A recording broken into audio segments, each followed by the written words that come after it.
Dalam 3 pekan terakhir di bulan Juni 2023, Satreskrim Polrestabes Palembang dari unit Bidum dan Tekap 134, unit Ranmor, unit Pitsus, dan unit PPA mengungkap kasus kejahatan yang meresahkan masyarakat Kota Palembang sebanyak 45 kasus tindak pidana dengan jumlah tersangka 31 orang.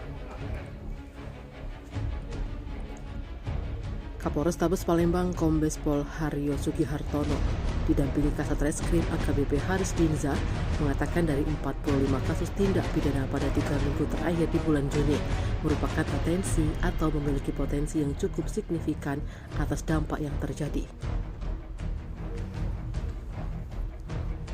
Untuk kasus yang berhasil diungkap dalam 3 minggu terakhir, lanjut Kombes Haryo, yakni Curas 2 kasus ada 5 orang tersangka, Curanmor 40 TKP ada 18 laporan polisi ada 2 tersangka, Curat 7 kasus ada 3 tersangka, Human Trafficking atau perdagangan orang 3 kasus dalam 5 tersangka, penganiayaan 4 kasus ada 3 tersangka.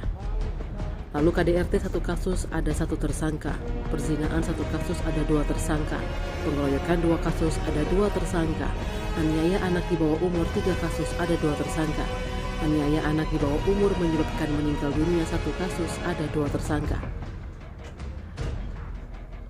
Illegal drilling 2 kasus ada 2 tersangka, pembongkaran gudang penyimpanan BBM ilegal ada 7 lokasi, dan judi online 2 kasus ada 4 tersangka. Masih kata Kombes Pol Haryo Sugihartono, dari 45 kasus tersebut diklarifikasikan menjadi 13 kasus yang menjadi perhatian utama. Di antaranya kasus curanmor ada sekitar 40 TKP dengan laporan polisi sebanyak 18 laporan polisi. Anggota Satreskrim berhasil menangkap 1 tersangka dan 1 penadah. Dalam kasus ini tersangka melakukan aksinya dengan modus merusak motor menggunakan kunci letter T. Dengan barang bukti dari tersangka 6 unit motor, 1 buah kunci letter T dan 1 buah kunci letter L.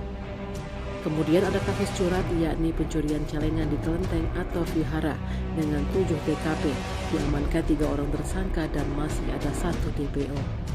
Tim Liputan Sumsel Update TV melaporkan.